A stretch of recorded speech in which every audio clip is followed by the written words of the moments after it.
Assalamualaikum warahmatullahi wabarakatuh. Perkenalkan, nama saya Yahya Nur Permana, NIM 61034200043 dari jurusan Pendidikan Jasmani Sekolah Dasar. Di sini saya akan memaparkan beberapa jawaban dari pertanyaan mata kuliah pengantar ilmu pendidikan. Langsung saja, soal yang pertama. Mengapa fenomena homeschooling makin ramai akhir-akhir ini? Kaitkan dengan konsepsi dasar pendidikan yang telah saudara baca dan pahami. Karena pada kondisi pandemi saat ini, orang tua beranggapan bahwa sekolah homeschooling itu lebih efektif dibandingkan sekolah formal. Mengapa demikian? Karena metode pembelajaran sekolah formal pada kondisi saat ini, siswa hanya diberikan tugas dan jarang sekali untuk bertatap muka secara langsung. Jadi banyakkan siswa dalam mempelajari dan memahami sebuah materi seringkali mengalami kesulitan. Berbeda dengan sekolah homeschooling, mereka bisa memanggil guru privat ke rumah sehingga mereka bisa berinteraksi secara langsung dan mereka bisa lebih paham sejauh mana materi yang sudah dikuasainya, dan tentunya materi yang diajarkan oleh guru privat tersebut lebih efektif dan lebih mudah dipahami. Apalagi pada kondisi saat ini, pemerintah menetapkan kebijakan yaitu social distancing dengan cara menghindari kerumunan, berjaga jarak agar mengurangi resiko tertularnya virus COVID-19 ini. Salah satu konsepsi dasar pendidikan yaitu pendidikan merupakan suatu keharusan. Jadi bagi manusia, pendidikan akan memiliki kemampuan dan kepribadian yang akan berkembang. Jadi kaitannya dengan kondisi pandemi saat ini, orang tua harus tetap menyekolahkan anaknya karena pendidikan merupakan tanggung jawab bersama antar keluarga, masyarakat, dan pemerintah.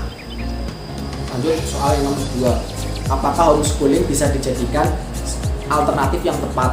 Bagaimanakah kegiatan pembelajaran dalam homeschooling memfasilitasi peserta didik sesuai dengan hakikatnya sebagai manusia?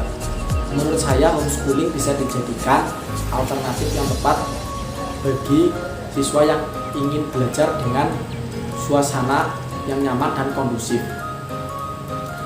Karena dalam pembelajaran sekolah homeschooling, mereka lebih difokuskan terhadap kelebihan yang mereka miliki dan apa yang mereka minati, sehingga tidak semua materi ia pelajarinya. Ada beberapa kegiatan pembelajaran homeschooling. Jadi sistemnya, siswa memilih salah satu model dan nanti proses pelaksanaannya, cara kerjanya, dan prinsip yang dianut itu menganut pada model yang diambil tersebut. Adapun beberapa model pembelajaran homeschooling. Yang pertama ada school at home. School at home yaitu orang tua mengadaptasi sistem pembelajaran di sekolah dan diterapkan di rumah.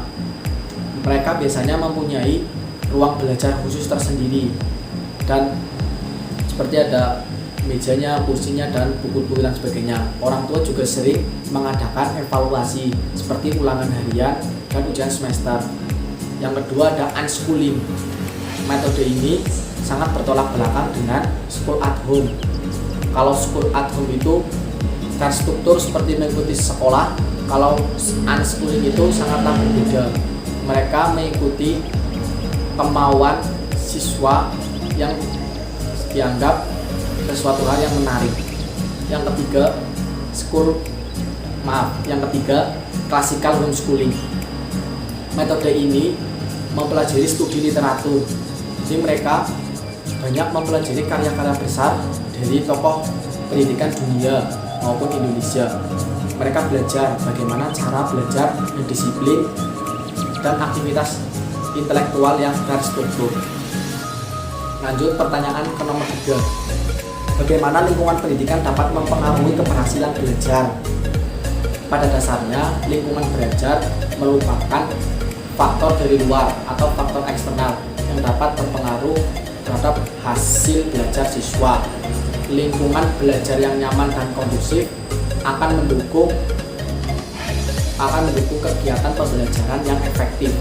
Kondisi lingkungan yang efektif merupakan salah satu aspek terpenting dalam keberhasilan pembelajaran siswa.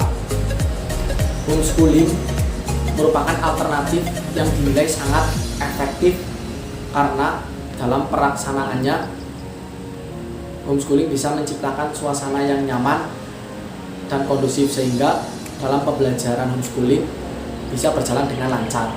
Soal nomor 4, apa yang perlu dipertimbangkan dalam pelaksanaan pendidikan untuk menghadapi perkembangan masyarakat saat ini? Menurut saya, hal yang perlu dipertimbangkan dalam pelaksanaan pendidikan saat ini ialah kualitas dalam pendidikan, kualitas dalam pelaksanaannya. Sekarang ini masyarakat perlu dibekali lebih dalam pengetahuan agar menjadi masyarakat yang memiliki pengetahuan lebih maju dan berkembang.